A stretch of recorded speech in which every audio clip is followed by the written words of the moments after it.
Olá para você, eu sou Larissa, estou no nosso gabinete para fazer o Prosa em Família, um quadro que acontece toda sexta-feira. Vocês estão vendo aí que o Prosa em Família está sem a outra parte da família, que é a Ludmilla, ela está de férias do canal, mas a gente segue na nossa proposta, que é a de trazer às sextas uma discussão sobre adolescência e atualidade, e os assuntos ligados à atualidade, sempre conectados com o que o canal está propondo.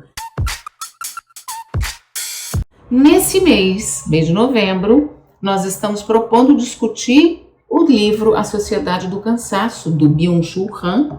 Complementarmente, eu vou falar um pouquinho sobre psicopolítica, que é esse outro livro aqui um pouco mais recente. E a Gabi já apresentou o autor para vocês, ele é um sul-coreano que está radicado na Alemanha já há bastante tempo, né? Ele dá aula na Universidade de Berlim e ele tem escrito basicamente sobre o excesso de positividade. Isso não é a única obra dele, mas as últimas obras têm trazido essa discussão, uma crítica bastante acirrada ao neoliberalismo e ao modelo neoliberalista de fazer com que a gente creia que o excesso de produtividade é bom. Então essa é uma crítica que ele vai fazer nesses últimos livros dele. E aí ele vai dizer por que a gente está cansado. Nós estamos cansados porque a gente produz muito. E a gente produz muito porque somos estimulados a não esmorecer, a produzir sempre, né? Então, nesses dois livros, tanto A Sociedade do Cansaço quanto Psicopolítica, ele está falando diretamente sobre esse modelo neoliberal que substitui, em alguma medida, não totalmente, né? A história não é linear, mas o que a gente tem hoje, o novo modelo do neoliberalismo, adaptado às tecnologias da informação, adaptado ao consumismo que a gente tem atualmente, ele não usa mais a proibição como centro. Então ele está fazendo ali uma interlocução com o Foucault e está dizendo, certamente se o Foucault estivesse escrevendo agora, o conceito de biopoder dele teria que ser ampliado. Inclusive ele vai dizer no livro Psicopolítica que o Foucault já faz um apontamento sobre isso nas obras finais dele, nas obras tardias, que ele não teve tempo de revisar. Mas então, se o Foucault estivesse escrevendo hoje, ele entenderia que biopoder já não dá conta mais, esse disciplinamento do qual ele falava, já não é suficiente para explicar o nosso momento atual. Por que não? Porque o Byung-Chul Han vai dizer, o que a gente tem hoje dentro do modelo neoliberal é uma proposta não mais de inibição do sujeito, mas de sedução do sujeito. Então o modelo agora é fazer a pessoa acreditar que se ela produzir bastante, ela vai conseguir ter sucesso e que essa produção é uma escolha dela. Então a produtividade que a pessoa acolhe com muito afinco, com muito empenho, com muita intensidade, esta produtividade é uma escolha do sujeito, ou, para o Han, é isso que o sistema quer fazer o sujeito entender.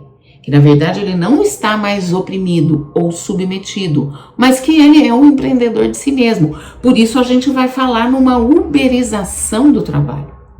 Então, ele vai dizer, o capitalismo de hoje se baseia na sedução do sujeito e não mais na regulação da vontade desse sujeito diretamente de forma proibitiva. Então, por isso que o disciplinamento muda de cara. Quando a gente pensa, por exemplo, na adolescência, se você imagina um adolescente como alguém que tem olhos para o futuro, é claro que este adolescente, muitas das vezes, também é seduzido a produzir, também é seduzido a consumir aquilo que as mídias sociais oferecem como objeto de desejo. Então o adolescente vai pensando, eu serei o empreendedor de mim. E para isso eu preciso estar conectado, eu preciso estar sempre atento, eu preciso inclusive me colocar como objeto a ser apreciado, a ser curtido, a ser compartilhado. Então esta sedução do neoliberalismo de hoje é uma sedução que pega muito para o adolescente, porque ele ainda está muito ligado, e é claro, a gente sempre fala disso, né? Lembrando que o nosso recorte aqui, ele está levando em conta um padrão médio, um padrão de um adolescente que tem acesso, nós estamos falando, claro, sem o recorte, sem o viés de classe, sem o viés de raça. Nós estamos falando de um padrão médio de adolescência, tá? É importante lembrar isso para não parecer que também queremos universalizar ou entender que o adolescente é um só em qualquer lugar geográfico ou em qualquer tempo histórico. Então, quando a gente fala deste adolescente médio, é muito esperado que ele se deixe seduzir pela produtividade, pelo padrão corporal, pela estética. E aí o Han vai dizer, essa pessoa já está capturada por esse modelo neoliberal que quer fazer com que ela se mantenha produtiva e entendendo que ela é livre. Então, muitas vezes, se você for perguntar para um adolescente o que ele pensa das mídias sociais, ele vai dizer que é muito bacana, é interessante, porque ali qualquer um dá a sua opinião, mas quando você vai olhar o quanto de tempo ele gasta ali, naquela produção, digamos, de likes, de compartilhamentos, naquele consumo, foram-se horas por dia.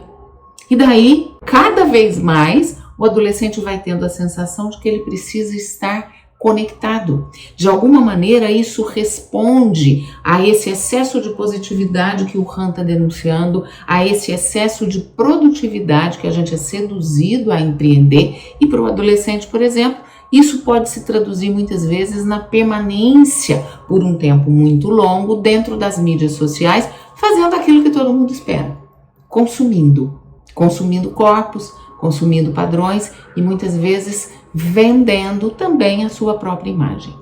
Bom, nós vamos discutir mais sobre isso, fica atento que a gente vai ter mais vídeos. E por falar em curtir e compartilhar, se você acha que vale a pena, faça isso. Muito obrigada, um beijo. Satisfação pelo clique, fake, a vontade, critique, não é tão só corrente. Tamo aguardando o convite.